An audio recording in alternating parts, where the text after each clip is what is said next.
What's going on, y'all? I'm Jordan EZY-R, a visual artist based in Long Beach, California, and right now I'm just doing a video on this Pentax EZY-R right here, which is one of my favorite point and shoots. I noticed when I was looking online for resources for this camera, there weren't really too many, so I figured since I have it, I might as well record a video and give you a brief overview of the camera, show you how it works, how it performs, and show you some sample images. So I'm also going to have the manual linked in the description, so feel free to scroll down and check that out. One more important thing. In a section where I'm showing you sample footage and I'm going around Long Beach shooting, there may or may not be two strands of hair that are just sticking up straight up on my hair. If you see them, no you didn't. Thanks.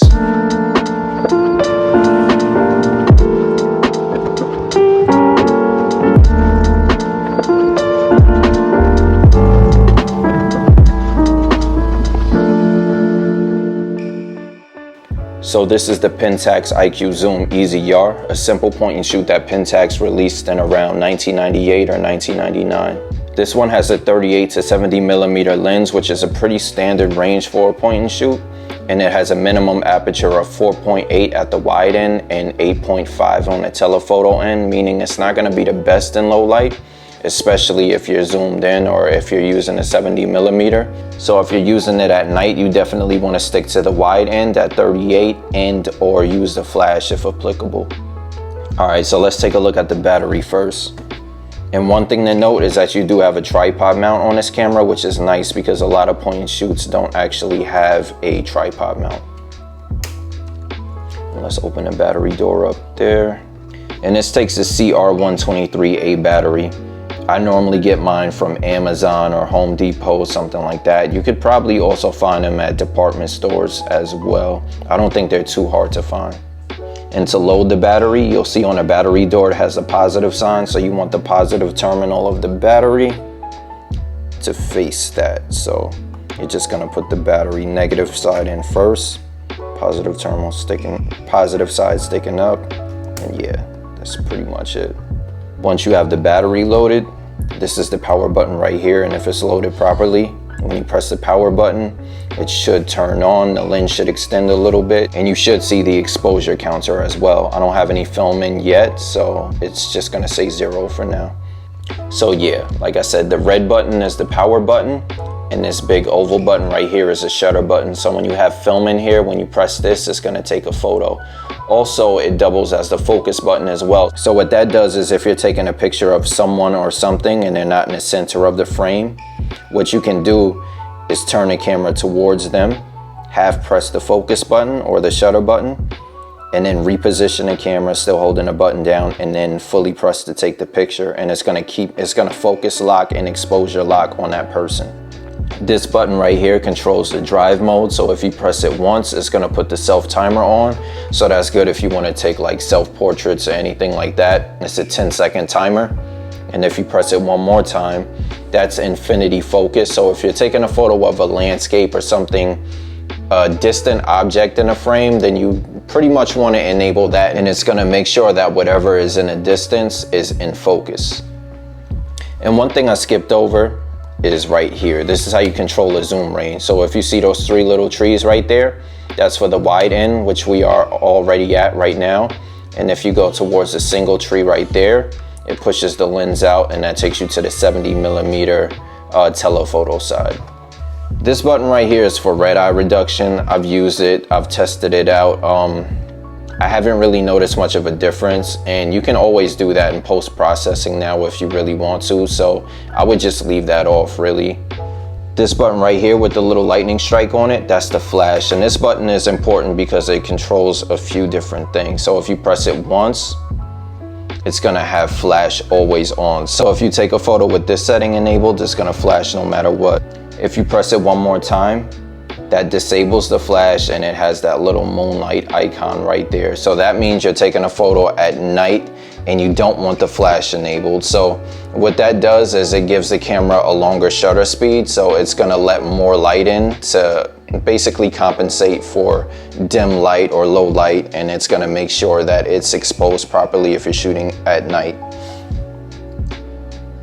This is the same setting basically, but what this does is that it also gives you a little bit of fill flash. So if you're taking a photo at night and you want the subject to be lit up. So say you're taking a photo of someone just, you know, whatever, standing in the middle of the frame at night, then you want to enable that if you want to make sure that the subject is properly lit. And this right here is backlight compensation. So normally when you take a photo of a subject with the light source behind them, whether that's the sun or artificial lighting or whatever, it usually exposes for the background, which would then make the subject dark. So if you don't want that to happen and you want your subject to be properly lit, then what you do is you enable backlight compensation. And what it does is it reads the ambient light and makes sure that the subject is properly exposed for. This right here is bulb mode without flash, and what that means is that for as long as you're holding the shutter button down, it's going to keep the shutter open and allow light to be let in. So for a point and shoot, I really don't think anyone would really be using this too often. So I'm not really going to go into much detail about this. I don't use it for sure, so I'm probably not the best person to explain. And if you hit that one more time, that's bulb mode with flash enabled. So basically just what I said for the last one, but now it has flash added. Like I said, I don't really use these settings at all, these last two, so I'm just gonna pretty much skip past that, but just know that you have them if you need them. Also, if you have the date model of the EZY-R, then you have this LCD and these buttons on the back of the camera. I don't really use it too much, and the reason being is that this camera, the year only goes up to 2019. And then you have this button right here. You're probably gonna need something sharp to get into that button and actually press it. But what that does is manually rewind your film. So say you have a 24 exposure roll of film, you shoot 12 on this camera, but wanna stop and shoot the next 12 on another camera, you can manually rewind the film and it's gonna go back into the canister. Keep in mind that if you do that, you're probably gonna need something to pull a film leader back out of the canister, but yeah, you have the option to do that if you want to. So to open the back of the camera, you're just gonna slide this down and then the door pretty much pops open and you're good to go. So loading film in this camera or point and shoot in general is pretty simple. It's not like an SLR where you have to wrap it around the notches and whatnot. Basically, you'll see this little part right there that protrudes right there. You just put the film right on top of there, sit it in there like so, pull this over, make sure it's more or less pretty flat. And if you look right here, you'll see that red lettering that says film with the down arrow pointing. That just means you want to take the end of the film, basically sit it over there towards the wall, and then once you close it, it's gonna automatically load the film. And if it's all loaded correctly, you're gonna get that one on top of the camera. So yeah, I swear one of these days I'm gonna get confident enough on this board to bomb this hill, but yeah. Anyway, this is one of the reasons I love this camera, because it just fits in pretty much any pocket. But we're out here in Long Beach, like Alamitos Beach area, right down here by the boardwalk. I'm basically just gonna, I don't know, skate around and take pictures of whatever I see. So they may not be the best images or anything like that, but let's see what we get.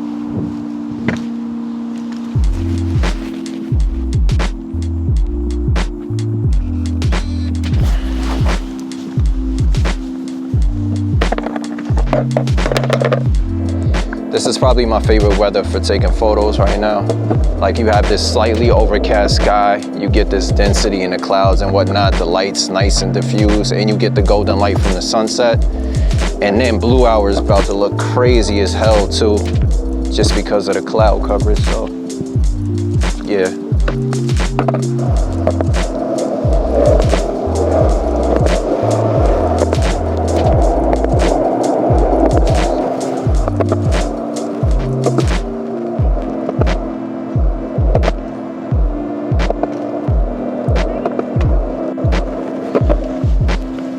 Hey, those bikes are dope. Do you mind if I get a photo of y'all all together? Yeah. All right.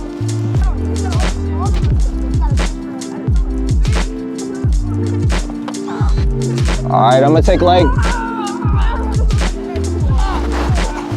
All right, hold on. I'm gonna take one of you right through the bike right here. Oh yeah, you can pull a wheel up. Dope.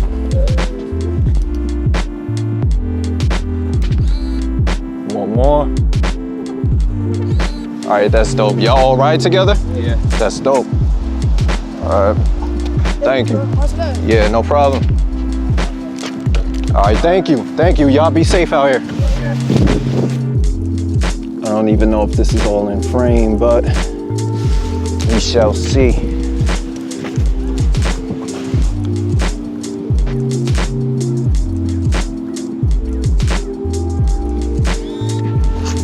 All right, it is what it is. We'll see what we got once we get that developed.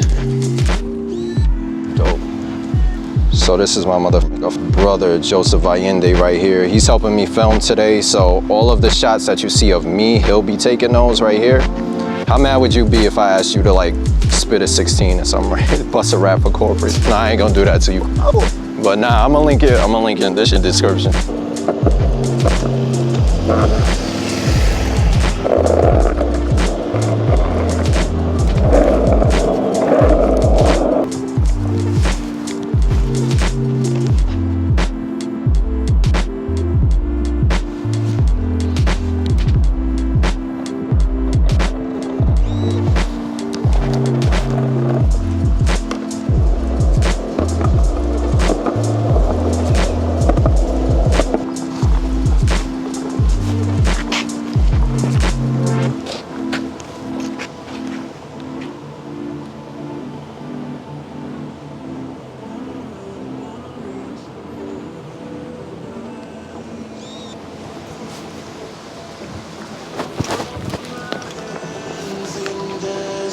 Hey, how's it going?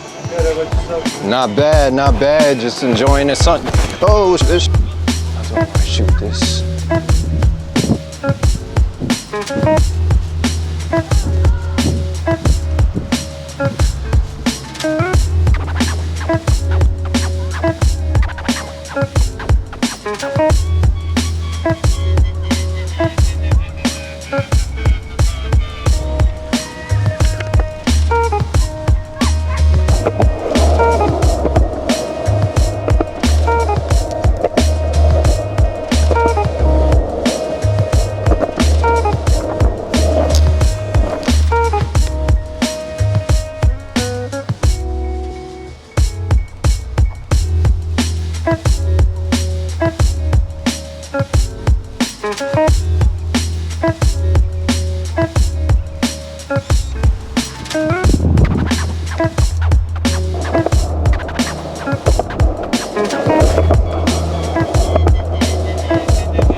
Only have 5 photos left, so instead of just shooting whatever I see, I'm probably just gonna save it until I see something worthwhile.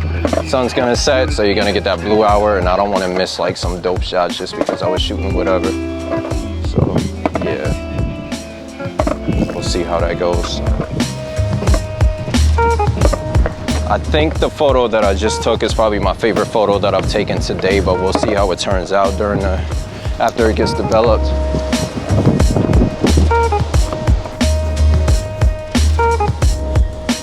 In all my years living here, I've never come down to this, like down here all the way to the end of the pier.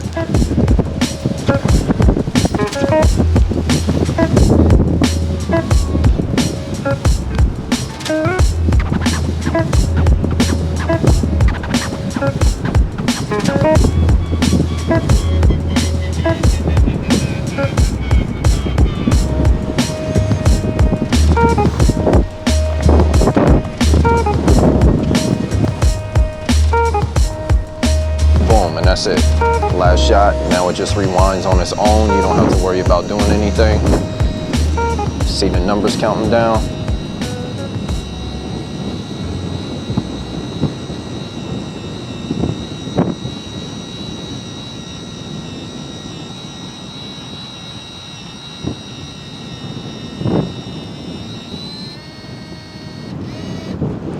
It takes about 20 seconds, and that's really all there is to it. And then you can just pop this open, take the film out, simple as that. And that's really it. The only thing I wanted to add is that all of the photos that you saw in today's video were developed at Profoto in Irvine or Tustin, I forget. It's like somewhere right on the border.